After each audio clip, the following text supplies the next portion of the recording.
नक्सलवाद के कुप्रभाव एक ओर जहां पूरा छत्तीसगढ़ में पड़त है तो दूसर ओर नक्सली मन के प्रताड़ना के बाद अपन पुरखा के जमीन जायदाद ला छोड़ के आए पीड़ित परिवार रोजी मजदूरी बर तरसत है। बात करत हन कांकेर जिला के, जिहां नक्सली मन के मार झेल चुके पीड़ित परिवार के लोगन मन ला एक बार फिर सड़क में उतरेल पड़त है। वापस लौटे मन नक्सली मन से मारे जाए के डर और प्रशासन के अनदेखी में भूखी मरे के स्थिति। संग में आत्मसमर्पण करे वाला नक्सली मन ला अभी तक ओकर इनाम के राशि नहीं दिए गए हैं। पीड़ित परिवार नौकरी और घर बार बार जगह जगह गुहार लगात फिरत है। यही मांग डले कि आज 200 नक्सली पीड़ित परिवार मन कांकेर जिला मुख्यालय पहुंची।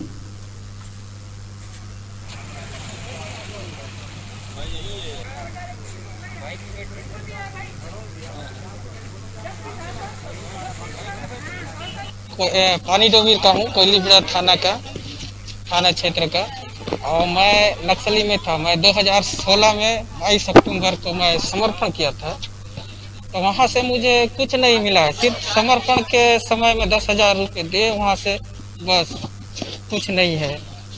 और क्या बताया कि समर्पण के दौरान क्या बताया गया, क्या क्या लाभ मिलेगा? समर्पण के दौरान तो नौकरी मिलेगा और मकान मिलेगा, ये बताए थे, लेकिन कुछ नहीं मिला है। अभी तक किराया मकान में भानु प्रतापपुर में रहता हूँ। जब समर्पण किया तो मेरे परिवार को भी वहाँ से गांव से भगा दिए। अभी भटक रहे हैं पूरा परिवार के साथ।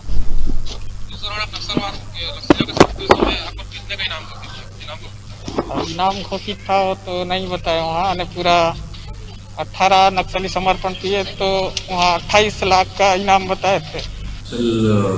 पीड़ित परिवार के लोग आए थे और उनकी कुछ मांगे थी कि जो पुनर्वास नीति के तहत कुछ योजनाओं का लाभ उनको मिलना था वो नहीं मिल पाया है।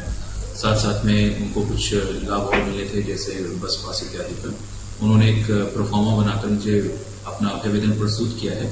मैं इसका जांच कराऊंगा किन परिस्थितियों के तहत इनको पुनर्वास का लाभ मिला है, नहीं मिला है, कितने लोग को मिलेगा, ये जांच का विषय है।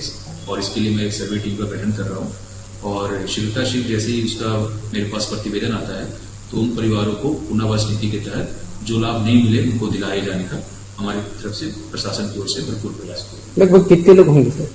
ये ऐसे उन लोग तो बता रहे थे वो 100 परिवार आए थे, तो वो मायने नहीं रखता है। मायने ये रखता है कि ऐसे कुछ परिवार है जिनको लाभ नहीं मिला है, तो उसका हम लोग परीक्षण कराएंगे, चाहे वो आए हो चाहे वो नहीं।